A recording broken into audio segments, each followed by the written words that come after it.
పవన్ కళ్యాణ్ గారు నిజంగా సనాతన ధర్మాన్ని కాపాడటానికి వచ్చారా? వచ్చిన పవన్ కళ్యాణ్ గారిని దేని ఆధారంగా కొంతమంది విమర్శిస్తున్నారు. అసలు విమర్శించే వాళ్ళకి సనాతన ధర్మం గురించి ఏమి తెలుసు అని బాధపడుతున్నారు వారి అభిమానులు. సనాతన ధర్మం గురించి అందరూ ఈరోజు మాట్లాడుతున్నారు. కానీ అసలు నిజంగా సనాతన ధర్మంలోని విశిష్టత ఎంతమందికి తెలుసుంటారు? అవునండి, ఈరోజు టాపిక్ వచ్చి సనాతన ధర్మం.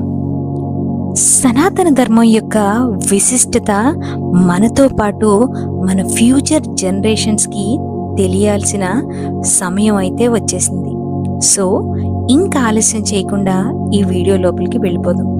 హలో లేడీస్ అండ్ జెంటిల్మెన్, నేను మీ Gayathri Purnima. Welcome back to my channel